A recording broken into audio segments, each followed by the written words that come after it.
Looking for a fun way to win 25 times your money this football and basketball season? Test your skills on Prize Picks, the most exciting way to play daily fantasy sports. Just select 2 or more players, pick more or less on their projection for a wide variety of stats, and place your entry. It's as easy as that. If you have the skills, you can turn $10 into $250 with just a few taps. Easy gameplay, quick withdrawals, and injury insurance on your picks are what make Prize Picks the #1 daily fantasy sports app. Ready to test your skills? Join the Prize Picks community of more than 7 million players who have already signed up. Right now, Prize Picks will match your first deposit up to $100. Just visit prizepicks.com/play100 and use code play100. That's code play100 at prizepicks.com/play100 for a first deposit match up to $100. Prize Picks, daily fantasy sports made easy. Judy was boring. Hello. Then Judy discovered ChumbaCasino.com. It's my little escape. Now Judy's the life of the party. Oh, baby, mama's bringing home the bacon. Whoa, take it easy, Judy. The Chumba life is for everybody. So go to ChumbaCasino.com and play over 100 casino-style games. Join today and play for free for your chance to redeem some serious prizes. ChumbaCasino.com.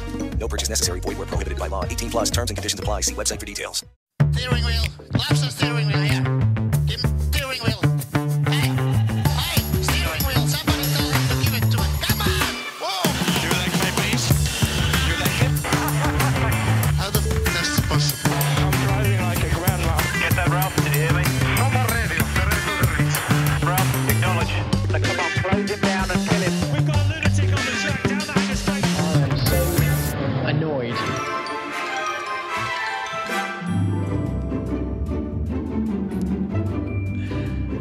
Welcome back to the Parc Fermé for podcast number 733, the Monaco Grand Prix, or as my friend Paul might call it, the Monaco Grand Prix. No? Okay. No, Derek Bell would do that.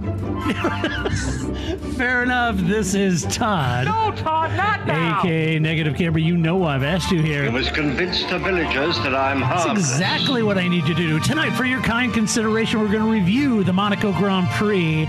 But before doing, well, you actually know how we do that, right? We watch one, then we talk about it. Then we watch one, then we talk about it. Come on, Todd. That's exactly how we do race reviews. But to help me do that race review, I have to introduce my co-host tonight, which of course means... Wrecked from out of the wasteland. He's bad, he's beautiful, he's crazy. It's... Hello, everybody. This is Paul Charlesley, the International. How you doing, Paul? I'm all right. Good. Yeah, just surviving, my friend. Surviving. Just hanging in there by the fingernails. Yes. Monaco, Indy qualifying, and then life. It's just all kinds of stuff happening right now. The world has restarted, it seems to me. Yeah, you got a lot going on. You know, we were just talking pre-show, and you got a bit of a full plate there, Tugger. I do. Lots of things with fast cars running around. It's kind of crazy, but Yeah.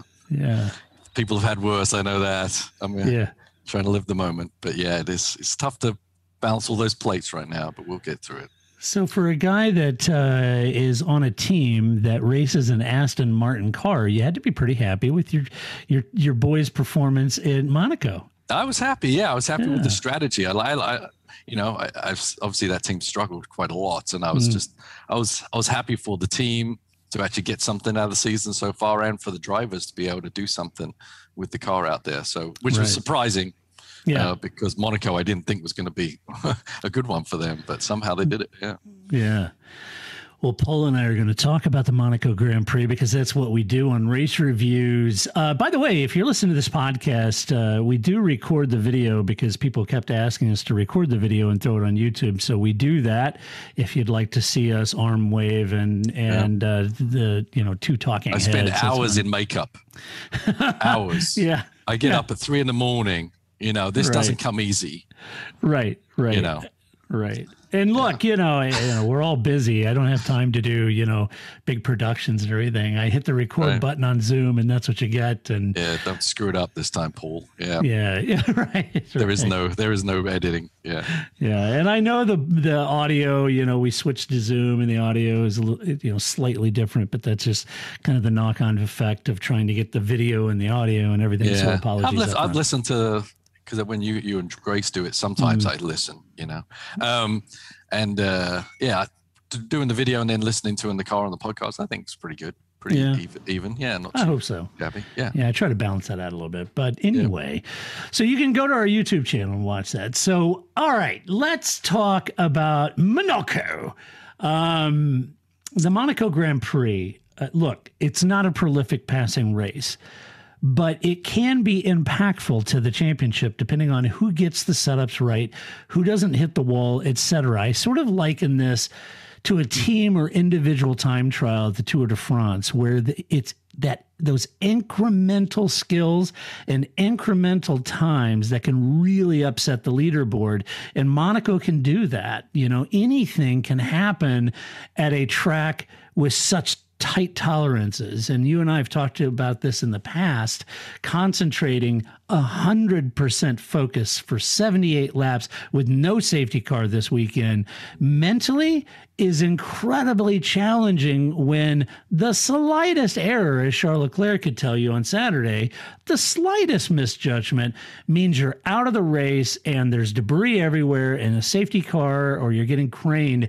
This is not an easy track. And I absolutely love Monaco, regardless of the passing, because the impact it has in aggregate, as we've seen this weekend, on a championship. Yeah, it definitely turns some championships upside down, and it's a different discipline. Like, IndyCar has ovals, they have street courses. Even in IMSA, we do the same thing. We do street course races. Every race is going to have its pluses and minuses for different cars. If we raced on the same track all the time, that one car would probably win all the time, right? So it shook it up a little bit. This is a chance for Red Bull maybe to make some gains on the juggernaut of Mercedes. From a driver's standpoint, from my standpoint, it's definitely, you just admire the concentration, the focus, and the speed of driving one of these things through these tight confines. Lap after lap, as you said, there was no safety car to have a breath. You really had to be up on it for those 70-plus laps, and that is not an easy task. Sometimes you get in a rhythm, and so it's better not to stop, but I think Monaco is one of those tracks. It'd be nice just to have a breath for a couple of seconds and then be able to refocus, because as you said, it's just they really are taking it to the fine degree. They're not like giving themselves gobs of space on the exits of turns, etc. Else they're not going fast. So they really have to run that fine line lap after lap, corner after corner. So even if there is no passing, it's still, I find, an intriguing race to watch. Yeah, I do too. I like it for the strategy. I like it for the car setup, the radically different approach to car performance. It's track specific in the way that certain cars will behave, as we saw this weekend. We'll get into it when we get into the teams. But I like Monaco for all of those reasons, on top of the glamour and all that stuff. It's a beautiful place. But I love that track. I love watching those drivers drive. And you and I have talked in the past about getting that rhythm and that muscle memory and getting in the zone where it's almost tunnel vision. You're not even seeing anything beyond the racing line, Right. And it comes at you so fast at Monaco that just the slightest, we saw all weekend long guys taking too much of the Armco and ending their session, or like Charles Leclerc, Latifi. But then there was other drivers that were literally touching the side of the Armco with their tire. I love to see when the Armco just kind of bows in a little bit. Just from the brush. Oh man, that's magic. Yeah. But yeah, I mean, driving around the street circuit like that, there's so many different visuals that you really have to minimize what you're actually intaking into your brain to get into that rhythm. And that's why it's not just about the car setup. The driver really has to work his way into the track. It's not that easy. You have to minimize the objects that you're using as reference points so you get rid of the white noise that is just going to distract you. Right. And so that's really important, and it's not something you just jump in on lap one and get. Everything's a little bit different. So it really is quite a task to actually get a perfect lap down on a street circuit. So. And remember several years ago when there was coming out of the Lowe's hairpin and the entry of Portier, which is one of my favorite corners, but they had that big martini billboard with the model, the American model. She was on there kind of with dirt on her face, and it was such a vivid, huge, it was a very beautiful woman, but it was this beautiful woman just staring at, and the drivers, they were so distracted by it, they had to remove that hoarding. Do you remember that? Yeah. I don't remember that. They had to remove that ad because during the weekend the drivers kept looking at her and getting distracted. But you're right, those reference points, you've got to ignore all that distraction around you and get a tunnel with your reference points, and that's what you're focused on in that rhythm. And as you come down there getting ready to line up for Portier, you're looking up at this beautiful it gets down to the rivets on the Armco that your visual reference points, and just but you have to, because you have to be so far ahead of the car to drive a car so fast around that kind of track. And it's tough because the sight lines are very limited. You can't see through a lot of the apexes, Right. It's very, very difficult. Yep. So that's, if all the reasons, it typically has separated the real race drivers from the also rans. Very encouraged. I gotta be honest with you. Very encouraged that everyone drove 78 laps, 100% focused, didn't put it in the wall. Yeah. No safety cars. I mean, there's rookies in there. Yuki never driven there. I mean, it's impressive. Even Mazepan got round. Yeah, Mazepan. He probably had his best race of the He did. Beat his teammate, albeit for attrition, but yeah. Yeah. Crazy. Well, let's talk about the race. It ended up with Red Bull and Max Verstappen in P1, Sergio Perez in P2. Yes, I said Sergio Perez. You like my bass? P4, you like it? I do. You said Sergio. You just said P4. P2, What? I mean, it's P4. Yeah. What did I say? It's P2. Oh, no. Verstappen P1, Perez P4. There you go. Yeah, right. Got it. I know you said never correct me in the air, but I said always correct me on the air. I'm terrible. Look, I just went to a state college. I'm not that smart. Trust me. All right. So Max, here's the interesting thing about Red Bull as I was going in, and it did impact my fantasy GP picks, wrongly, I might add, because I was overreacting. I know.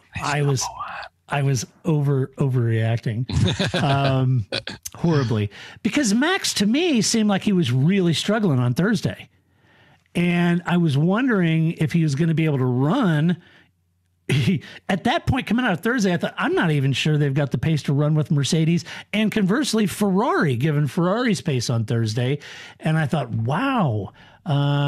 And this is difficult because everyone had Red Bull pegged as the favorites at this track. And so they should have been. And so it ended up being that way. But I'm not entirely sure what the team did to get that car competitive. But come Saturday, he was gunning for pole, which he inherited due to Leclerc's misfortune, fortunately for Charles. Max took the lead, had a great start, but he did have wheel spin. Valtteri got a little better start. But despite that wheel spin, he got ahead in a very aggressive manner, got over in front, blocked Valtteri into that first corner, never really looked back at that point, had plenty of pace in hand to keep Carlos Sainz and Valtteri Bottas behind him. And even though I think, Valtteri kind of pressed there a little bit, I think Max had plenty of pace in hand. I think he managed that race impeccably well. It was his first Monaco win.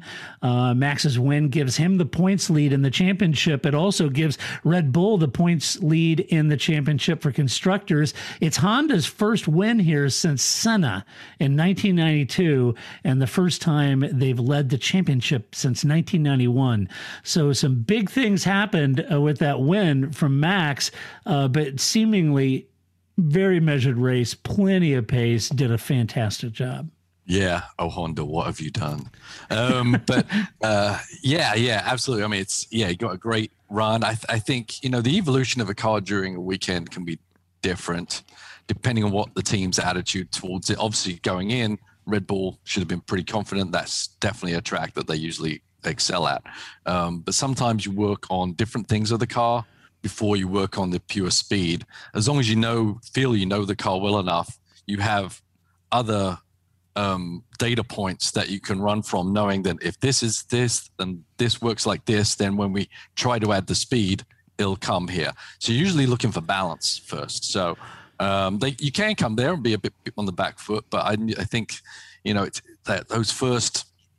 that first day is really tough to judge or make a succinct point finger. They're struggling, they're not struggling kind of thing. But that definitely balance is important, and getting your eye in the game.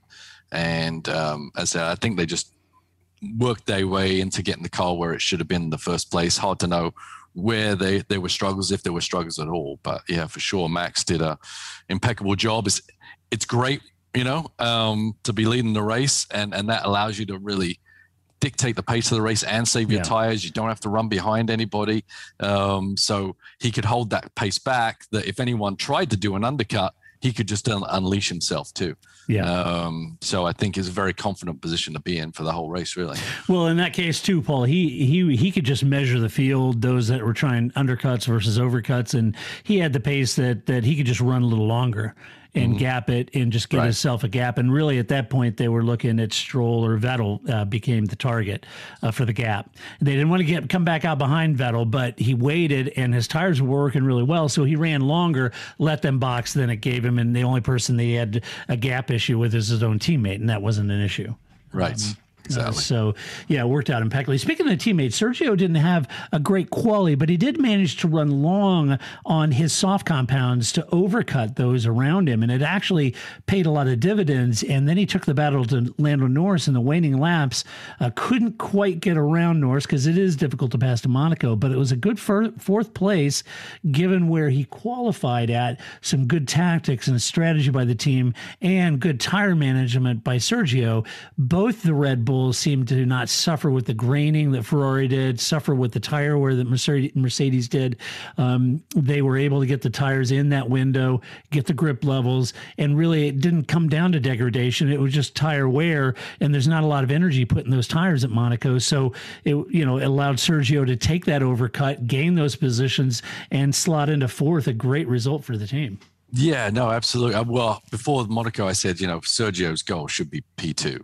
Right. Yeah. And sadly, on the grid and in the race, because this is a prime position to really maximize points for Red Bull. I think Ferrari threw a wrench in the works there and didn't make it easy. He's still struggling with the qualifying, but in the race, the old Sergio comes into play, managing the tires, etc.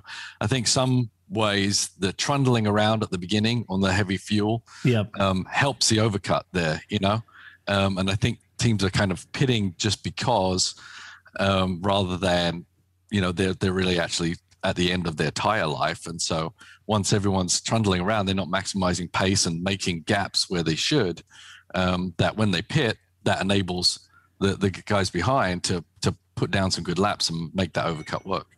Right.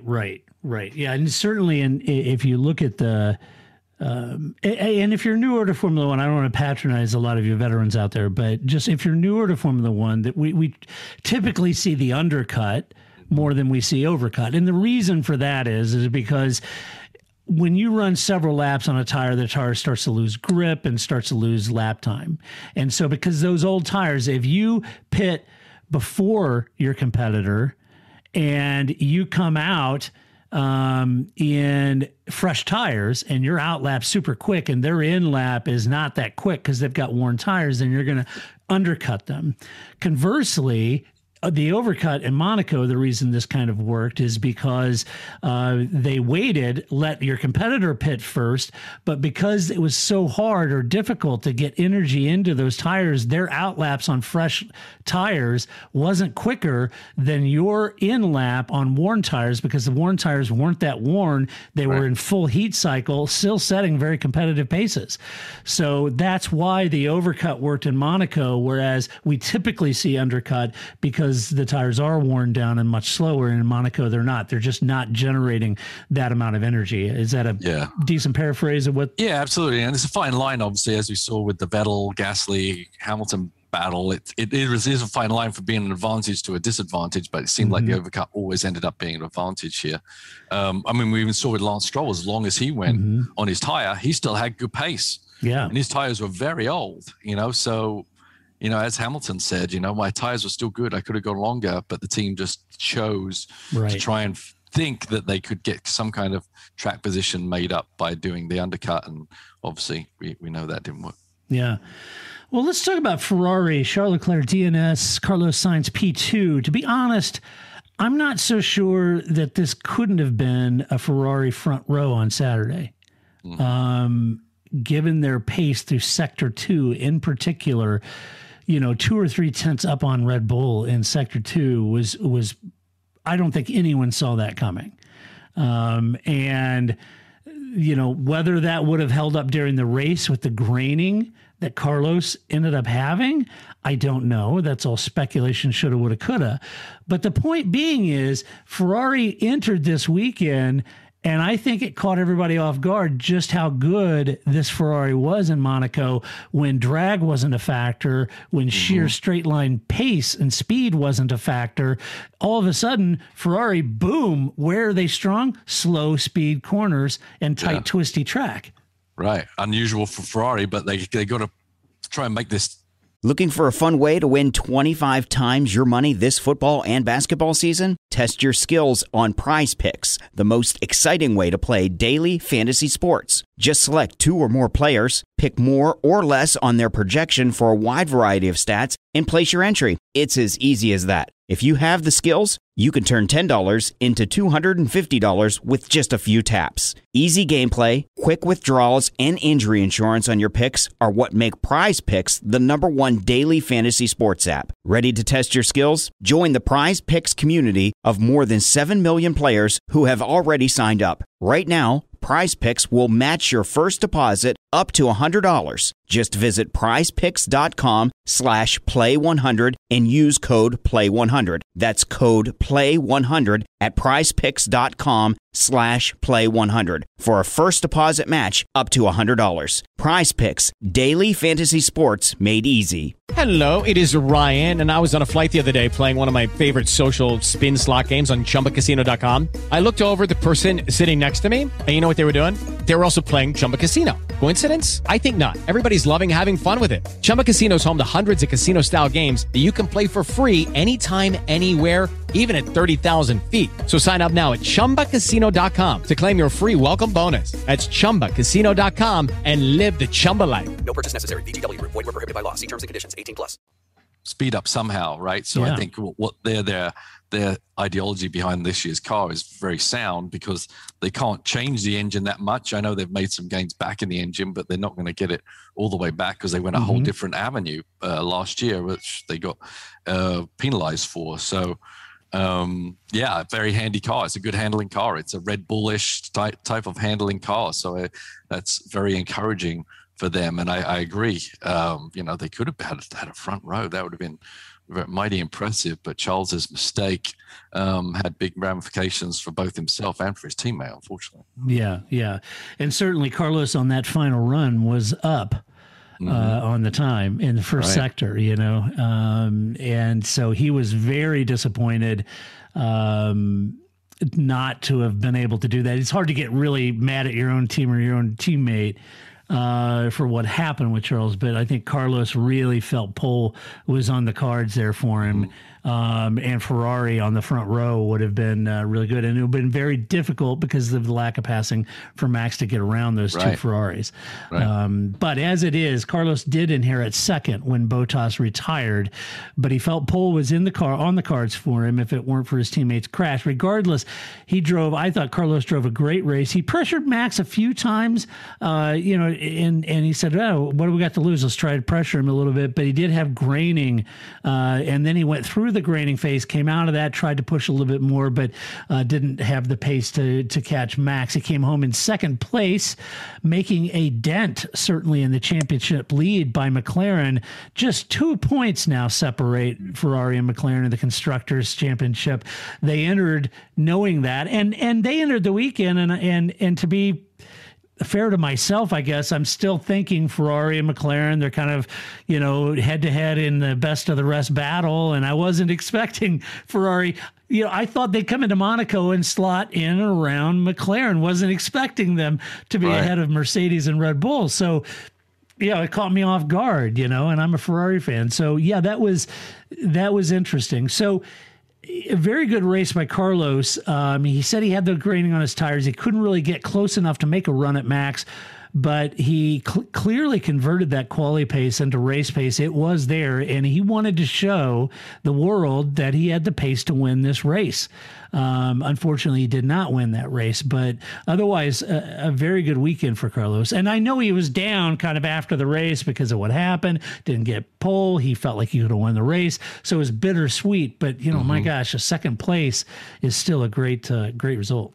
Yeah, no, great result. I mean, I think he's really gelling with this team. This is it's a good combination. The Charles and Carlos show, just very much like, he must be just a good guy to be a team player, because obviously he inserted himself into McLaren and had the same kind of vibe coming out of him, that he's really maximizing the car, but not by doing it in any, low-handed ways. He's pushing the team, and I think that combo is pretty powerful right now. And Carlos is, a match for Charles Leclerc. I think that they're both very talented guys, and I think any weekend one could be above the other. So yeah, probably was disappointing for him not to have the pole, but should be highly encouraged by the pace of that car and how the Ferrari package keeps moving forward. Yeah. For Charles Leclerc, Saturday's crash ended as a did not start with a left drive shaft issue on the recon lap. Ferrari gambled on not changing the gearbox, and in hindsight, maybe that was correct, but not detecting the drive shaft issue was something they most likely didn't see. As in my mind, and I don't know, and Ferrari haven't released and had time to do an exhaustive thing. And I've listened to several people wax poetic and be critical of Ferrari and not critical of Ferrari. It doesn't really matter. Just my personal opinion on it is that if you can't put a load in the system, it's going to be difficult to sort of detect certain things, right? I think Matteo was quick to say, no, this is the left drive shaft. This wasn't the side to hit the wall and all that.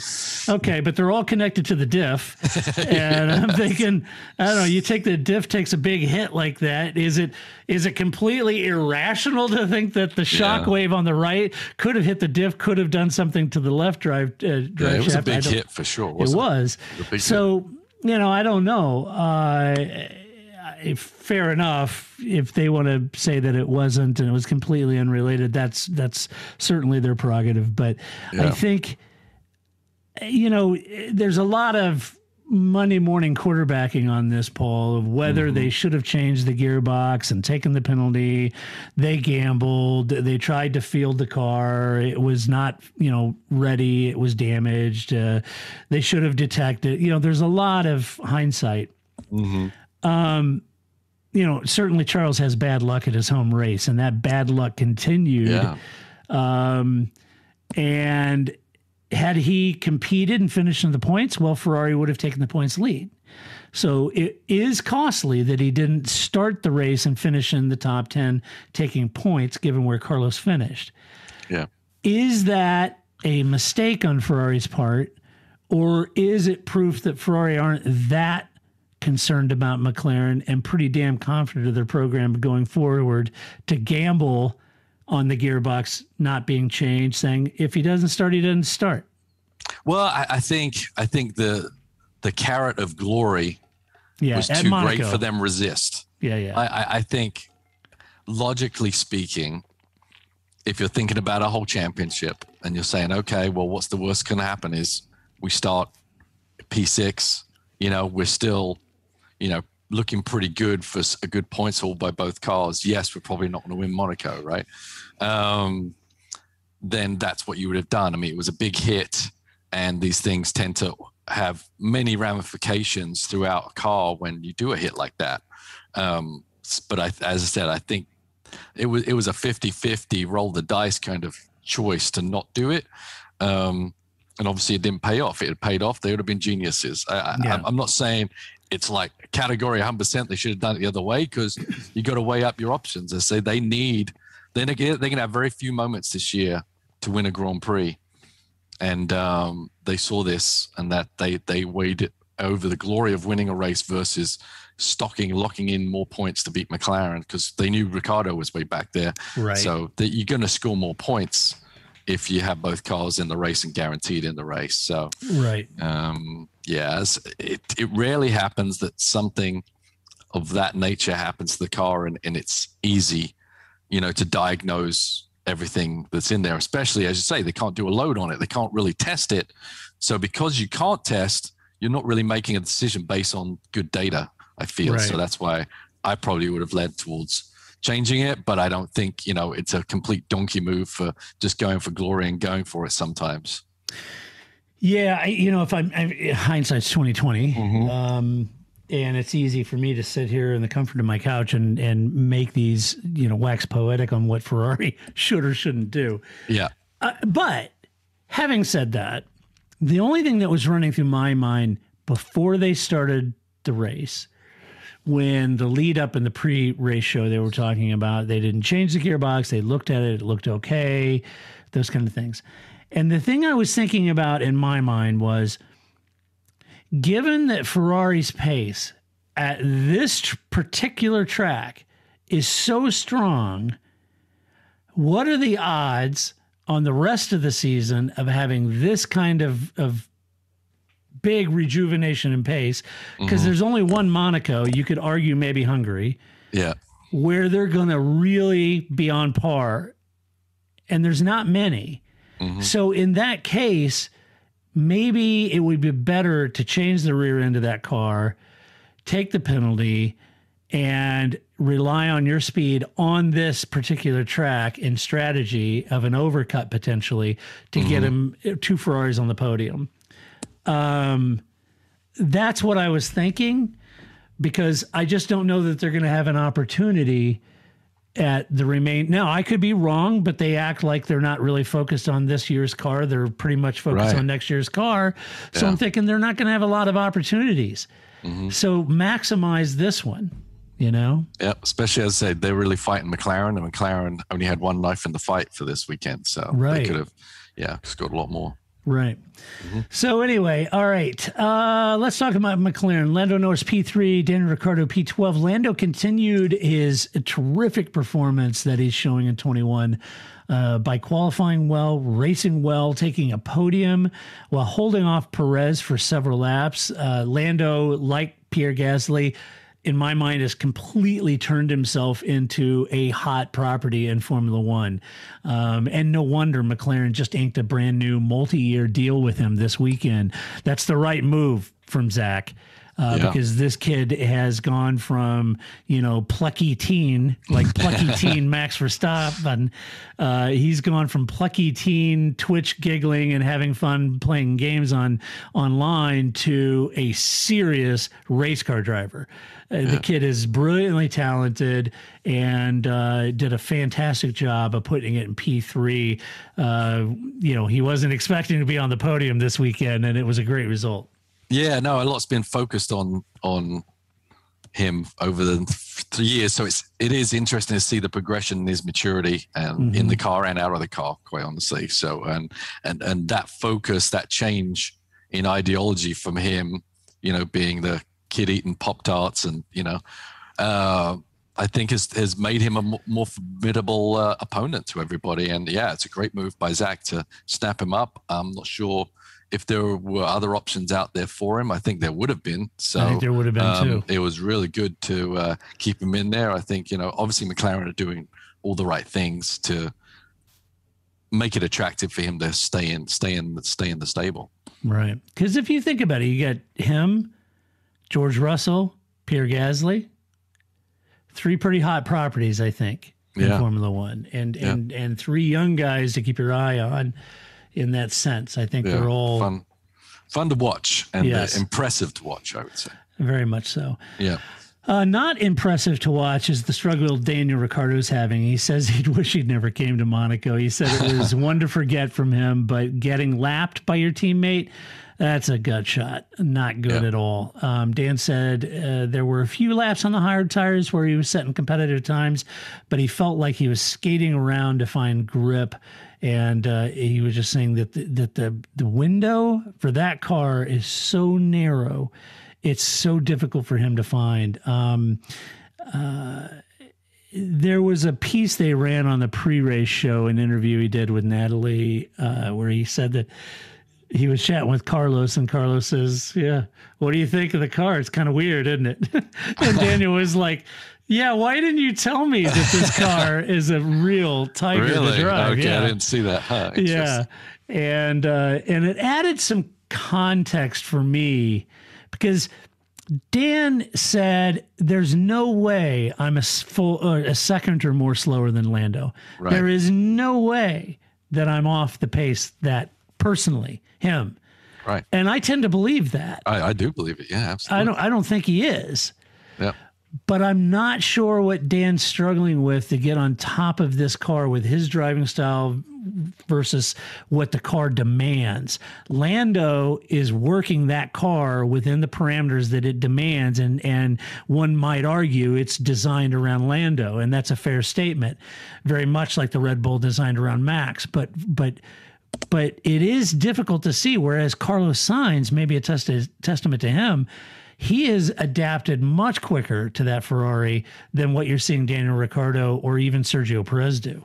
Yeah, it's interesting that you're saying that. He said it's interesting because I don't think we've ever heard that the McLaren is difficult to drive. That's the first time I've heard that. Yeah. So that is interesting to know. I mean, I can't believe that the team would cater to Lando's idiosyncrasies in the full build and design of the car. I wouldn't think so, because Carlos was able to get his head around it. I think it's just some way they made that car competitive, and maybe there are some little interesting things that the car has that just kind of rises up every now and again. So definitely something wrong. Daniel Ricciardo is not slower. I don't think he's slower than Lando Norris, but he is in that car, so that unfortunately test miles don't happen. Monaco's not a great track if you're not comfortable with the car to really get the most out of a car either, right? Because you need a little bit of room for error, and you can't really experiment too much at Monaco. And I think that obviously reared its ugly head for Dan, and brutal day for him. I mean, this is his track. He does really well here, so it really shows that there's a gap there that the McLaren team need to fill, because Ferrari, as you said, Sainz is getting his head around the Ferrari very quickly. They're a double points takers right there. You can't let Dan flounder back there. You got to find a solution to that. Yeah, and that's just it. It's not a case of favoring Lando. You know, Zach and team have to figure out how to get Dan up there.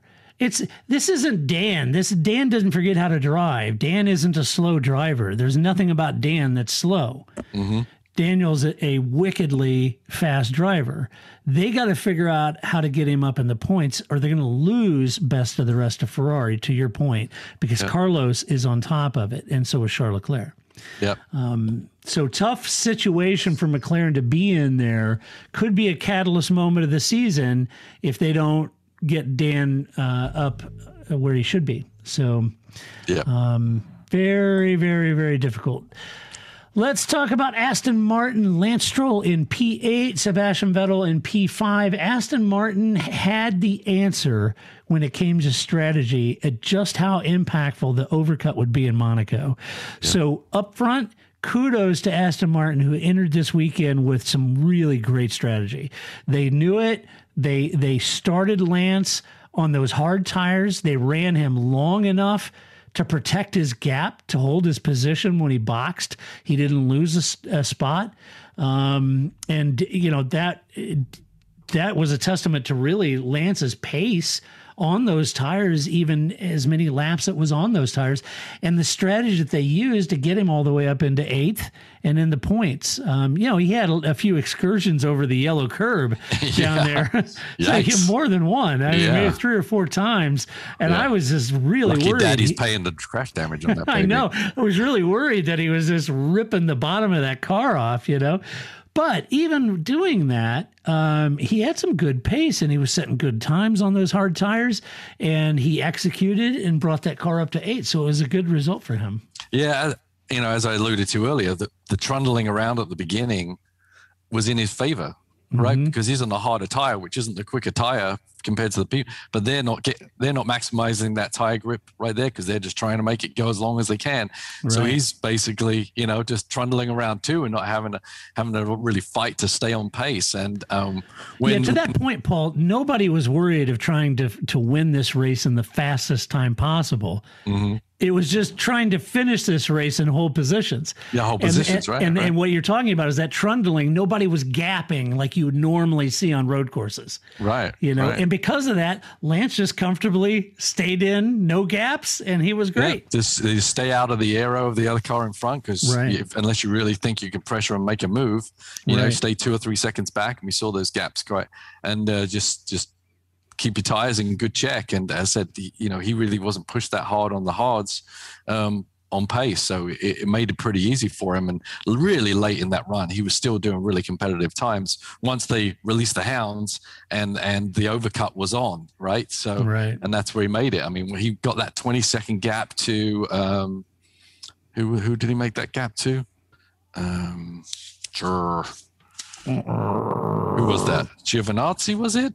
Was it Gio? Or Ocon. Ocon. Yeah. So he got that gap just by pulling the trigger, on the hard, which were that many laps in, and Ocon couldn't react to it, and he made that gap and got it done. So yeah, great job by the team for their strategy for sure, and by Lance for being patient, but then unleashing it and having the pace when he really needed to put it down. Yeah, he did a good job.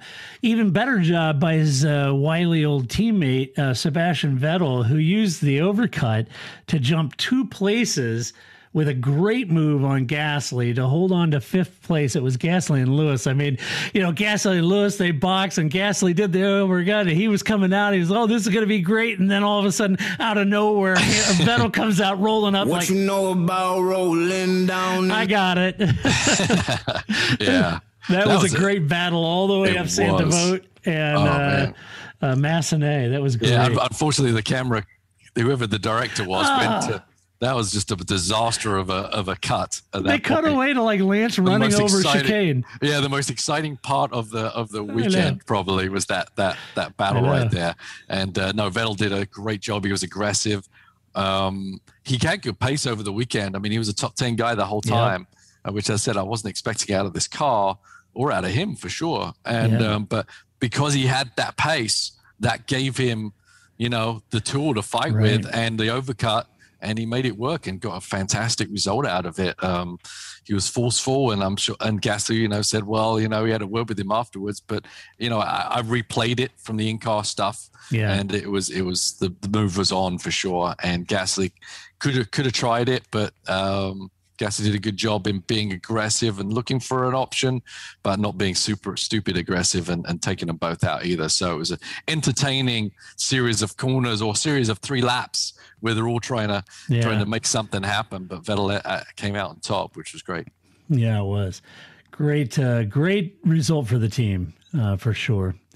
AlphaTauri, Pierre Gasly, speaking of Yuki Tsunoda P16. So Yuki had never driven in Monaco. So starting on the hards, qualified 16, starting on the hards, running the longest first stint of anyone. That's a tall order for a rookie. But ultimately, he started in 16th. He finished there. Looking for a fun way to win 25 times your money this football and basketball season? Test your skills on Prize Picks, the most exciting way to play daily fantasy sports. Just select 2 or more players, pick more or less on their projection for a wide variety of stats, and place your entry. It's as easy as that. If you have the skills, you can turn $10 into $250 with just a few taps. Easy gameplay, quick withdrawals, and injury insurance on your picks are what make Prize Picks the #1 daily fantasy sports app. Ready to test your skills? Join the Prize Picks community of more than 7 million players who have already signed up. Right now, Prize Picks will match your first deposit up to $100. Just visit prizepicks.com/play100 and use code PLAY100. That's code PLAY100 at prizepicks.com/play100 for a first deposit match up to $100. Prize Picks, daily fantasy sports made easy. With Lucky Land Slots, you can get lucky just about anywhere. Dearly beloved, we are gathered here today to... Has anyone seen the bride and groom? Sorry, we're here. We were getting lucky in the limo and we lost track of time. No, Lucky Land Casino, with cash prizes that add up quicker than a guest registry. In that case, I pronounce you lucky. Play for free at LuckyLandSlots.com. Daily bonuses are waiting. No purchase necessary. Void where prohibited by law. 18+. Terms and conditions apply. See website for details. You know, that's something that I guess not that great. At the end of the day, he's going to have to work on his Saturday qualifying. You know, when you're qualifying and struggling, and I think you could have some patience for him. He's never driven Monaco, and that's a beast unto its own. So I think you've got some patience there with him for that, for sure. But qualifying, I think Yuki came on strong at the beginning. F-bombed his way through about the next 2 or 3 races, and then figured out. We love Yuki. Yeah, he's so cute. And then figured out pretty damn quick, wow, this is the majors, and this isn't easy. And I think it's starting to show that it can consume rookies pretty quick. Yeah, hopefully it will shut him up a little bit. Because I think a little humbling is happening. Yeah, because I think obviously Gasly is a great benchmark for the car, and he's doing a phenomenal job and super competitive. And you cannot blame it on the team or the strategy or anything like that. He's got to look inside himself for doing this. AlphaTauri took a risk bringing him on. Obviously a talented driver, but they had some other drivers in the wings that could have been a lot more solid for scoring points every week. So hopefully it pays off. But it's could have called up Jaime Alguersuari again. There you go. Yeah. This Monaco track is so unlike anything he's ever driven back in Japan. So very, very culture shock for him, I'm sure. Yeah, tough race for him. But Pierre, as you said, did a great job representing the true pace of the car. It handled well. He had another great race scoring points in his 4th race in a row. He scored points. He kept Lewis Hamilton behind him for the majority of the race, and everyone will say that's not an easy task to do. But he did manage to do that. He did struggle on the hards, though. He said that his battle with Seb it was down to mere millimeters up the hill to Casino Square. He said had he pushed it, they'd both ended up in the ocean. But he said that it was fair, though. He said, it was a fair battle and he enjoyed it. And he and Seb talked about it afterwards. It was the team's best result season so far. And I just don't think you can say enough of what Pierre's doing in that car and how he's reversed his career. I thought he looked terrific this weekend. Yeah, he did. Yeah, I mean, he's consistently showing himself. I'm surprised this is their best result, quite honestly. But it's a tough field out there for sure. But AlphaTauri is going to be a bit behind in the Constructors' Championships because of his teammate. Yuki, but for his individual pace and future, I think he's doing nothing wrong and hurting nothing by how he's behaving out there on track. And when he's putting the laps down, he's qualifying great and he's racing really well too. Right. All right. Well, here we are, Paul. Get in there, Lewis. Get down. Oh, boy. Talking about Mercedes. The Emperor is not happy. No, the Emperor is not happy. Lewis Hamilton down at P7. He qualified, started P7, finished P7. Valtteri Bottas at D and F. Mercedes is known for incredible race strategy. Just look at the last race in Spain or at Imola. However, I wonder if calling strategy up front is easier than calling strategy when your car's down in 7th place. It's a little different. you know? And so Lewis struggled all weekend long and was very upset with the team strategy, very upset with the team, upset with strategy, upset with the car. He said he had nothing to learn out of the weekend, but the team did. Okay. Ooh, ouch. Yeah, I saw that video. Oof. Okay, look, let's be fair here. That's a harsh thing to say. Mm-hmm. But let's be honest, that's a lot of emotion and frustration coming out of Lewis. And I get his point. Those are things probably best left unsaid, but he's pissed. And I get it. A lot of people were, slating him on social media for saying that. And, because everyone can learn from a weekend, even him. Mm-hmm. I think if his, now that things have cooled down, if you asked him, I think he would say, of course, we all have something to learn from the weekend. So having said that, very difficult. He struggled all weekend long, was upset, was frustrated.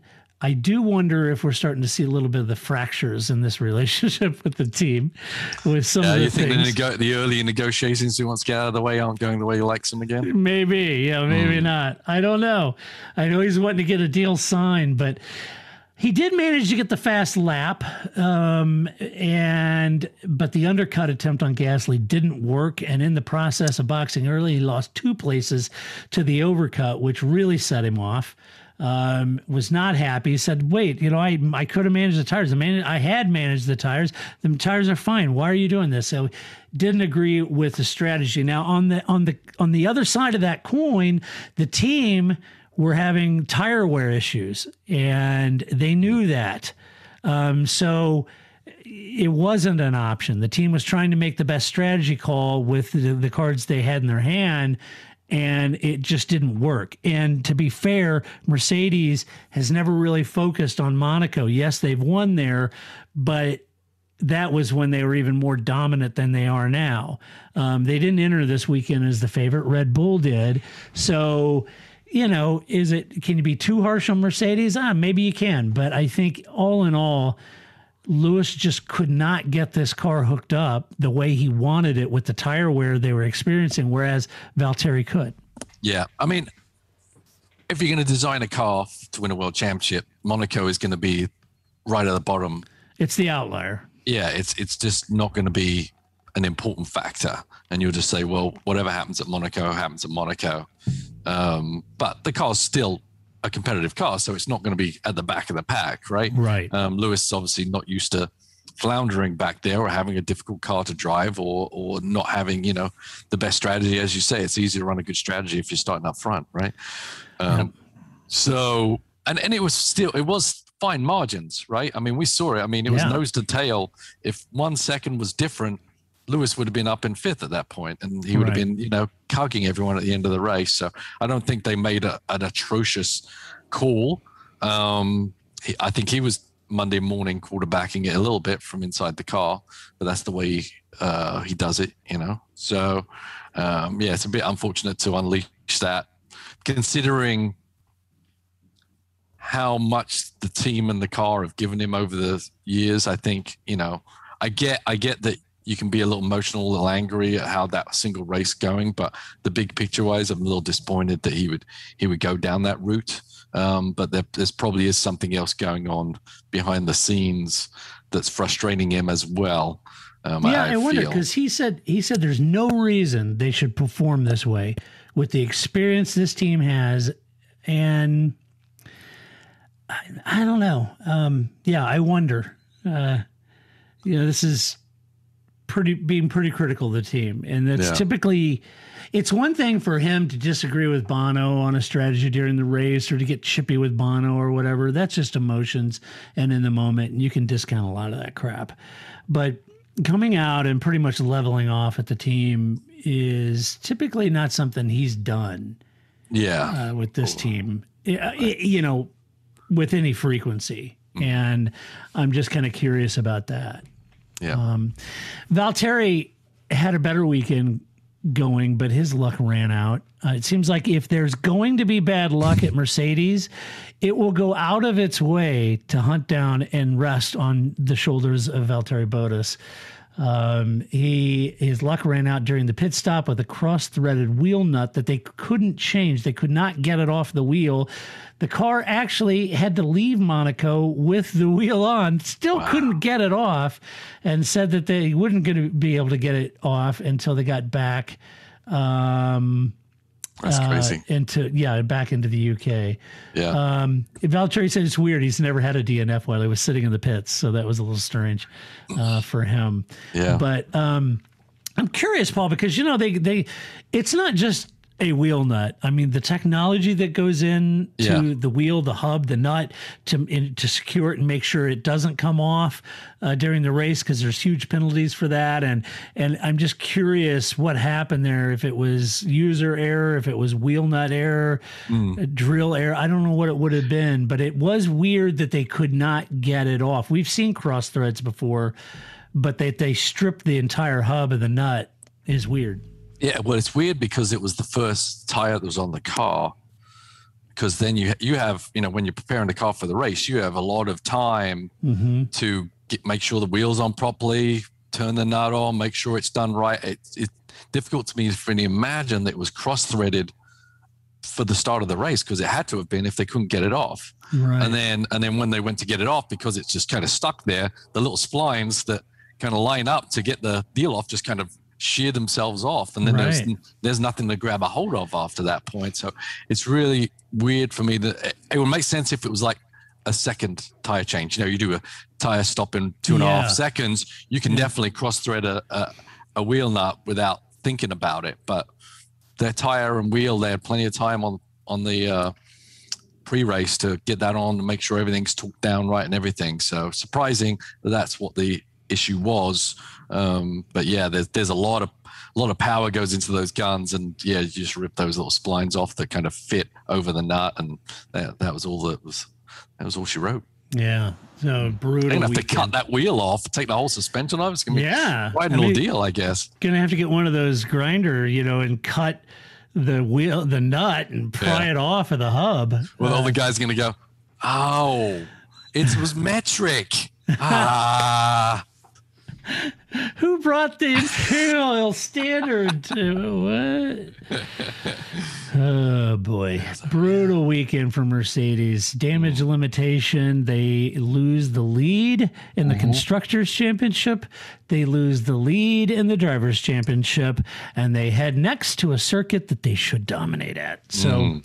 Not all is lost. The one thing about Bottas is I thought he had a really good weekend. He was fast. He was faster than Lewis, and he was going to have a good race. I thought it was pretty impressive. You don't expect that out of him and Monaco. They don't kind of match up what tracks he's usually good at. So that's a good point. And I feel like he also, he had to measure Lewis. He got the heat cycle on the tires where Lewis struggled with the balance and getting the tires to work. Valtteri did a better job of that. And I think he could pressure Max a little bit. I think Max had an answer for whatever he tried to do. But I think a square P2 was in the cards. Absolutely. Yeah. Yeah. So unfortunate. Alpine, is that where we are now? It is. Yeah. Fernando Alonso, P13, Esteban Ocon, P9. Esteban finished 9th again, and he did so by running the mediums in his second stint, and that wasn't easy to do given the pressure he had from behind. So another good result from Esteban Ocon. You and I have been a little critical of Esteban, certainly last year. We're not seeing him. Where is he? Where was the Esteban that we saw with Perez and the fight and all that? We didn't see it. Now he's starting to show up, and I think he had a good weekend. Alpine, admittedly, they said we couldn't get the tires to work and those kind of things. So getting in the points was a good result for Esteban anyway. Yeah, I hate that thing. They just can't get the tires to work because I still don't like this whole have the very thin margins for tire temperatures and everything, where it's not just whoever's driving well that weekend does well. You have to drive well, yes, but then you have to drive well, but then you got to think of all the pressures and temperatures and everything like that, and it's kind of a part and parcel of racing to a degree, but it seems with the Pirellis, it's still a bit too big of a percentage to me, really. I agree. Where they can be that far off. But yeah, Ocon's being very consistent and getting his nose in the top 10 pretty much. So that is good for Alpine. They just have to learn how to switch Alonso on, because he's back to the tire thing. It seems like that's the biggest hassle for him, is to get his head around the tire. And as I said, it's a frustrating thing to hear, because, you know, should that be a part of it? Tire management's always a part of it, but there shouldn't be this narrow window that just puts somebody out to lunch, even with the talent that Alonso has. I'm all for tire management. I've never been a fan of the high degradation tires in this narrow window, and, you know, some luck into it, track specific, chassis specific, and it's your weekend to do well, and the tires come on song, and you got the setup, and it's all this, you know, mind game. All of those machinations and complications and details happen behind the scenes. Fans at homes don't see any of it. Right. And it's someone could look like they're just a bad driver, and really it's just it's their a tires. moot point. Yeah, exactly. I mean, for the teams and the engineering wonks and the mechanics and the strategists, it's a big fight between them, and they all have their inner, we put it on them, and they couldn't get. And I'm sure that makes a lot of sense, and it's fun for them. I'm just telling you, as a fan at home, you don't see any of that crap. Right. We don't see any of it. We don't know. What's Alonso's problem? I don't know. It's the tires. It's the tire window, and they can't get it. What the hell does that mean to me? Well, there's this narrow window where the tire has a performance. What the hell does that mean? Yeah. It's Fernando frickin' Alonso. He should be up there in the points, Same for Lewis, Agreed. This weekend he couldn't get his tires. It's Lewis effing Hamilton, And so I hate this crap. Yeah, the tire should be just there to achieve the goal of the cars. They shouldn't be a key player. That's right. If a driver, if you and I are racing, Paul, and we're on tires, and I drive and abuse my tires trying to pass you or get around you or stay ahead of you, then that's on me, because that's tire management, and I abused them and I overheated them or whatever. But making it this mysterious window trickery, it's just, I hate it. Yeah. All right, I'm off my soapbox. Anyway, Fernando tried the medium soft strategy, was surprised that they put reds on. He was like, whoa, you put softs on the car, but he said it was actually the right call. The tire performed well. Regardless, chances that the hard may have been a better call for him. I don't know. It seemed like it was for other teams. So I don't know if it would have been better if he'd have been on the hards, but he started 17th, finished 13th. So he made forward progress, but it's not what the team needs or what the team expects. And very much like Daniel Ricciardo, this team needs to get on top of exploiting a talent such as Fernando Alonso, or in McLaren's case, Daniel Ricciardo. They're both too good to be languishing back there. Absolutely. Agreed. Yep. Alfa Romeo, Kimi Räikkönen, P11, Antonio Giovinazzi, P10 Ferrari-powered team looked good in practice, managed to continue that pace during the race, with Antonio doing a very handy job at P10 in the first points of the year for the team. Antonio did a really good job in Monaco, and I know everyone's talking about all the other drivers, and I don't want to overplay this, but Antonio's doing pretty damn well this year. Mm-hmm. He's beating Kimi. He's looking quick. He's in a car that doesn't have a whole lot of hopes and dreams. So for him to get up in the points, look damned handy in Monaco, which is not easy. I think Antonio is really trying to turn his career around, his season around. And to be honest with you, I think he's doing it. Yeah, well, he needs to, right? We said we were surprised he was back this year. I was. But so I think they've given him a big opportunity, probably one more year that I wouldn't have given him. And yeah, he needs to make the most of it. We probably think Kimi's probably moving on, and maybe Schumacher's coming over.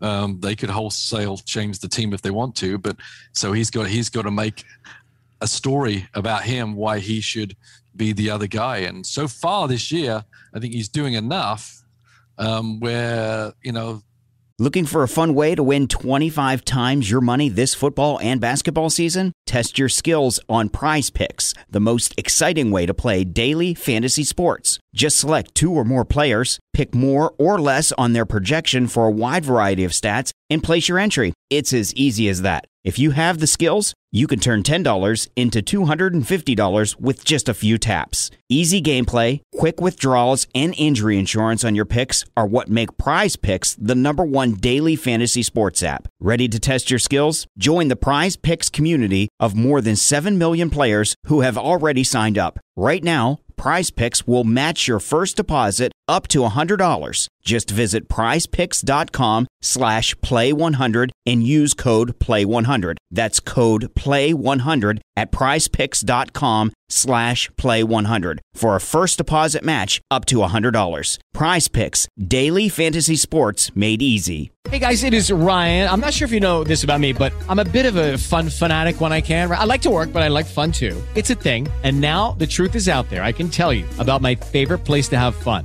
Chumba Casino. They have hundreds of social casino style games to choose from with new games released each week. You can play for free anytime, anywhere. And each day brings a new chance to collect daily bonuses. So join me in the fun. Sign up now at ChumbaCasino.com. No purchase necessary. VGW. Void where prohibited by law. See terms and conditions. 18+. It would be the easy choice for him, right? Press the easy button.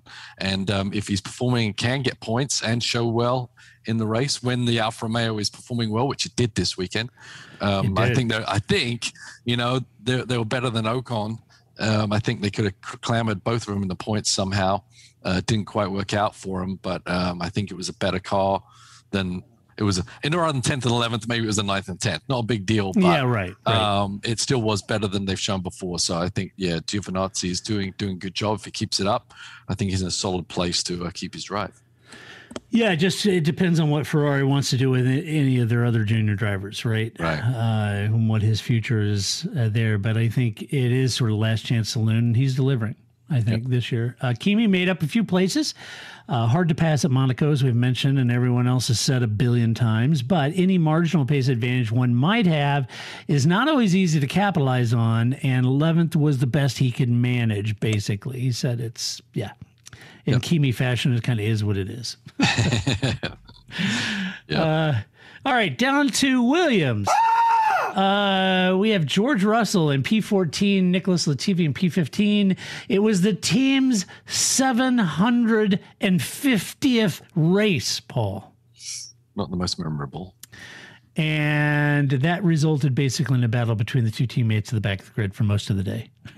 Yes, it did. Yeah, I thought Russell had something. He was once again. They seem to be okay in qualifying. At least Russell can get something out of it. And Latifi's had a good qualifying session too. Like one of the races, I think it was a Mola. Anyway, but so the car is fairly good on a single lap, but it just doesn't have race pace, and they just fall backwards, don't they? Right. Yeah, they do. Well, Nick did manage to keep Yuki behind him, so there is that. There is that. Before you could hear him swearing at him. Driving around the slow corners. Right. Yeah. So, all right, down to Haas, F1, Mick Schumacher in P18, Nikita Mazepin. I want it now! What's the matter with those twats down there? In P17, yes, ahead of young Mick Schumacher. Mick stuffed his teammate in the hairpin early on with a good passing move at Monaco, of all places, which I have to tell you, that had earmarks of his old man, didn't it? Yeah. Punching it down the inside of the hairpin. It's something you would have seen Michael do back in the day. So I thought it was a great move putting on Nikita. It was like, oh, I following this turd around. No, that's good inspiration to do that, by the way. Yeah. If I finish behind this guy, yeah, that is not a good race. That's exactly right. So it was a good move. Now, Nikita did get around Mick and beat him, but Mick was struggling with fuel pressure issues, so he had a loss of power, and he let Nikita around because he just had that loss of power. Here is what Gunther said. Gunther, after the race, said, "Hey, what happened?" No, he didn't. He actually, he said, the guys learned a lot about Monaco. So there's that. Good places to eat. What's the best view? Yeah. Is it the tip top? I don't know. The best martini in town. Yeah. Yeah. There you go. Stay away from it, Mazepan. No, what are you gonna say about these guys? You know, they're just showing up. They're filling the field right now, and Schumacher's making the best of it for sure. But that's all they're doing. It's almost like just kind of a world tour for these two young drivers to drive cars around fun tracks. Right. An experiential team. Yeah. Yes. Yeah. It's really strange. Yeah. All right, let's hand out some awards. First award of the race is Move of the Race.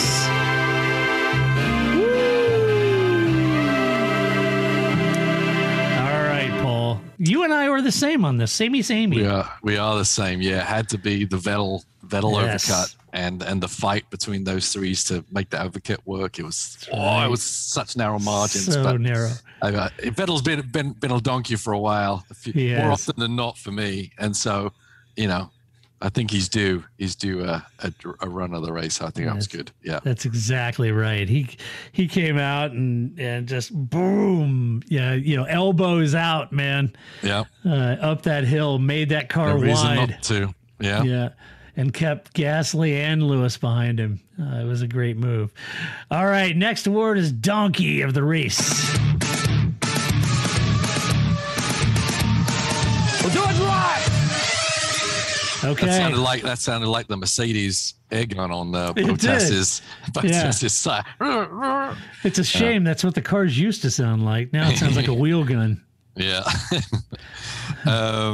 Donkey of the Race has to be David Coulthard for me. That interview, the second most awkward interview in Formula 1. It was horrible.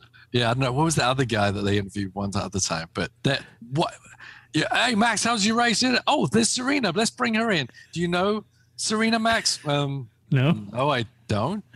Okay, well, Serena, got any tips for Max? Nope, I don't really know why you're talking to me, and no, neither does anybody else.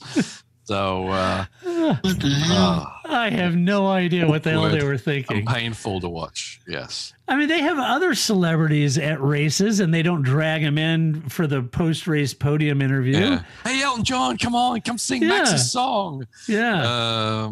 No. Yeah. Yeah. I mean, it's like, why would you drag Serena in for an interview, post-race podium interview? Yeah. And ask her what advice she has for Max. And then she was like, it was like, you're a multi-champion, Serena. You got any advice for, well, he's not really a champion yet, but, it's like a race winner. It's like, it was just so awkward. Well, maybe Max should, show up to Wimbledon, and then, I don't know. Yeah. She's standing there with the big dish, and then pulls it down. Serena, let's bring Max in. Max, how do you think Serena could improve her lob? That's just it. Mix sports, if you wondered how strange that is exactly. If you just in your mind imagine Wimbledon, imagine Serena out there winning Wimbledon, holding up the trophy, and they bring Max Verstappen out because he happened to be there, and they bring Max Verstappen out on the court. And Max, what'd you think about the match? Any advice for her forehand? No, that is how weird that is. Yeah. I mean, what the hell were they thinking? I agree with you. All right. My donkey goes to Mercedes. Bad weekend. Yeah, definitely. Bad weekend, bad attitudes, bad comments to the press, bad all the way around. Just not... not good enough, damn it. Not good enough. Not good enough. I would imagine Toto's going to have some stern words. All right. Final award of the race is Drive of the Race. It's in there, Lewis.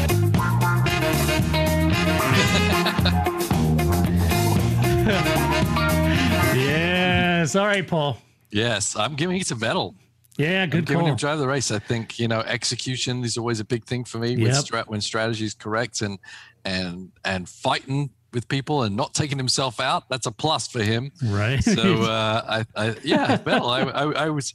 I loved his weekend. He was on pace all weekend, and he executed really well and went above and beyond and got a better result than you'd expect. So good job. It was a great weekend. Sebastian. I gave it to Lando. I think Lando had a great race. I expected Max to do what Max is doing. Yeah.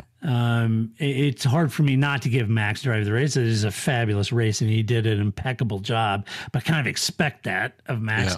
What I wasn't expecting is Lando to claw that McLaren up on the podium, and I think that was a great result for him. Great result for the team. And if that car is truly that difficult to drive, as evidenced by one Daniel Ricciardo, then Lando did a great job of doing that. So. Vettel must have been on good form this weekend too, because his comment about either I'm very emotional right now or there's something in my eye. My eye's bleeding. Yeah. What? I thought that was great. It was like, either I'm very emotional. I don't know what it meant. I just laughed. Yeah, he's a funny guy. He's a hoot. All right, let's do some mailbag. You've got mail.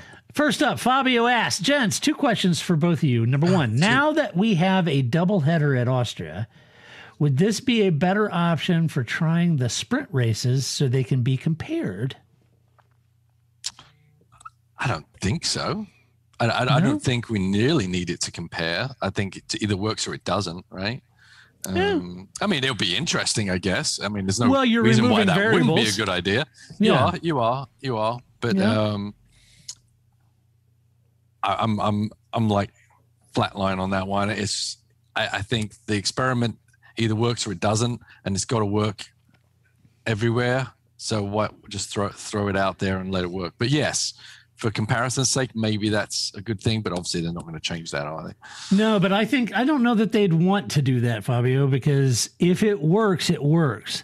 But if it doesn't, and you've got direct comparisons with removed variables, and it shows that it really doesn't work that great, they'd be pretty much exposed on the sprint race thing. And it's still a variable anyway, because it's track dependent whether that whole scenario wins anyway, right? It's not going to work at Monaco.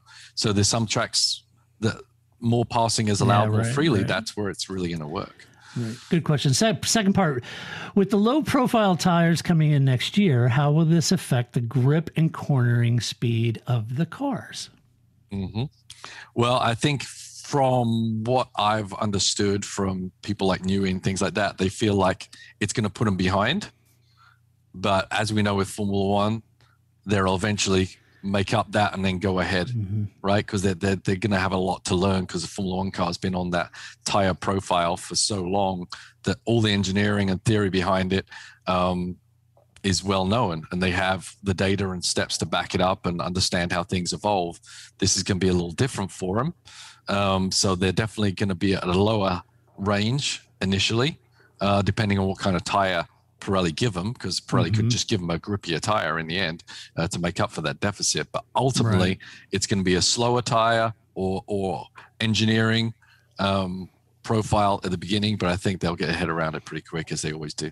Yeah, it'll be interesting because it all gauges ride height and chassis and aero. Yeah, I mean, they've got to have so much to work within the car to make that work, right? And so it's going to take them a while to get there. So it's not that the intrinsic engineering of a bigger wheel with a smaller profile is worse. It's just that you have to have so many other things change to maximize that tire. Right. And you guys do a good job of using it. Yes. Yeah, we do. We do. And it's a constant engineering exercise, is maximizing that tire, and knowing, and as a long time ago, I did the life of a tire, right? A tire is organic. It has a profile and it follows, and every tire is different, and you just have to find where that fine-tuned moment is. And sometimes you can find it for a lap, sometimes you can find it for a stint, and it's all based around the only thing that touches the ground is the rubber, right? So it's a very super important thing for the engineers. And you guys are constantly, even that low profile, bigger tire, you guys are constantly working the toe angle and how much air pressure and how much slip angle and how much slip that car's giving you in the corners. And then, sometimes slip is good. Sometimes it starts wearing the tire too much. And, you guys have to battle that every weekend. Always. And every weekend, every track, every surface is different. So it's not just like you learned it here and then you just go and move it on. To the next track. It's all different how you want the, high speed corners. How do you want the car to feel? Low speed? Do you want low speed traction? Do you want corner out, corner in? Every track demands different things from what you want the car to be balanced at. Right. Good question. Yes. All right. Next, Andy asks, question for Paul. Just you, Paul. Okay. It's all on you, buddy. When I was a kid, This is Andy. He says, when I was a kid, my parents gave me many tips of how to watch football on TV. Don't just focus on the ball, even if the camera does. Learn the tracks down your head. Keep an eye on the chains. The announcers are often wrong and like to double down on mistakes. Mute the commercials, etc. Okay. Very nice. Nice tips. All very good. All very good tips. What advice, tips, tricks would you give to someone watching F1 or racing in general? Formula One is harder now because so many things are automatic. With the gearboxes, when you could see someone struggle when they're changing in the braking areas of the manual gearbox, etc. So the details are much finer. They're easier actually to see from outside the car than they are inside the car, which predominantly we're looking from the inside of the car, right? When we're not actually at the racetrack. I know Grace always goes back on it, when we're walking around COTA, we can physically see, we sit at a corner for 5 laps and see the different attitudes of the car with the different lines the drivers are taking. You listen for throttle application, where the brakes are coming on, when they're coming off the brake. So from a seat watching it on TV, you got to go inside the car and just listen for where the brake's coming on, how much throttle application they're able to give at certain points in the corner, when till they get to full throttle. Note the steering input. Are they adding steering after the apex? Are they kind of working the wheel a little bit? I hate the seesawing thing, because that just means like people are just arbitrarily just yanking at their wheel, but they're chasing the rear of the car when they're doing it. They're trying to counterbalance the rear slipping out, and so they're trying to counter that. So I call it chasing the rear end rather than seesawing the wheel, right? So see how much input the drivers are putting on the entry of the corner and on the exit of the corner, where the throttle application is coming in, and when they get to full throttle is very, very important, and where they're braking, obviously in the braking zones. But it is a lot easier when you're at the track to see the differentials in the cars, because you see, how they're on a fuel load, and you're sitting there at a corner seeing one car after the next. On TV, it's a little harder to get that spectrum, of comparison, so to speak. And that's the one thing I learned when you and I went to the races, is when we were standing at the corners. And you can see this on TV and you can hear it too. But when you're watching the corners, and when you see the throttle application at the apex, the earlier, and you were showing me, and we could watch those cars go through, the earlier that the driver can get on the throttle out of the apex means that his wheel is straighter and not turned as much. So they're going to apply throttle as that wheel is straightened, because if you apply throttle in full lock, your ass end is going around. Or the front end is going away. Or the front end. Or the front end's going to go away. One end's going away. One end's going somewhere.